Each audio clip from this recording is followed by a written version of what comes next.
네, 다음 소식입니다. 미국 연방준비제도가 예상대로 금리를 연 3.5에서 3.75%로 4차례 연속 동결했습니다. 다만 연준 위원들 사이에 금리 방향을 놓고 의견이 엇갈렸는데요. 뉴욕 연결해서 자세한 소식 알아봅니다. 이승윤 특파원, 미 연준이 예상대로 금리를 동결했다고요?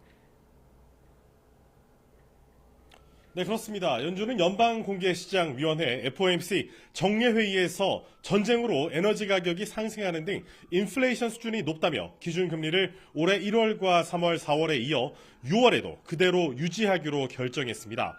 향후 미래 시점의 금리가 어느 정도 수준에 있을지를 예상한 점도표상에서 FOMC 위원들은 올해 금리 인하 여부를 두고 상당히 의견이 갈렸습니다. 위원들은 올해 금리가 오를 것으로 보고 있으며 2027년과 2028년에는 각각 한 차례씩 금리 인하를 예상했습니다. 이에 따라 올해 금리 전망의 중간값은 3.375%에서 3.75%로 상승했습니다. 9명의 위원은 올해 최소 한 차례 금리 인상을 예상했고 이 가운데 6명은 2차례 인상을 전망한 반면 다른 9명은 금리 동결 또는 인하를 예상했습니다. 다만 2026년 금리 전망을 담은 점도표는 18명만 제출했는데 점도표를 평소 신뢰하지 않는다고 밝혀온 케빈 워시 연준 의장이 자신의 소신에 따라 점도표를 제출하지 않았습니다. FOMC는 물가가 연준의 2% 목표를 상당히 웃돌고 있는데 특히 에너지를 포함한 일부 부문에서 발생한 공급 충격이 물가 상승의 원인이라고 설명했습니다. 경제 전망에서 GDP 성장률은 2.2%로 3월 전망치보다 0.2%포인트 하향 조정됐습니다. 특히 PCE 개인 소비자 물가 지수 상승률은 3.6%로 3월 전망치 2.7%에서 큰 폭으로 상향 조정이 이루어졌고 근원 PCE 물가 상승률도 2.7%에서 3.3%로 상승했습니다. 반면 내년 경제 상황과 관련해 성장률 전망은 3월과 변함이 없었고 PCE 물가 상승률은 2.3%, 근원 PCE는 2.5%가 될 것이란 전망이 나왔습니다. 케빈 워시 의장 체제로 바뀌면서 성명서는 4페이지로 축소됐고 기존 성명서에 있었던 위험의 균형 문구와 통화정책 행보에 대한 선제적 안내는 사라졌습니다. FOMC 대비 무대에서 워시 의장은 물가와 AI, 소통, 양적 긴축 완화, 경제 지표 등 5대 분야에 태스크포스를 신설하며 큰 변화를 예고했는데요. 발언을 직접 들어보시죠. That's been going on for more than 5 years.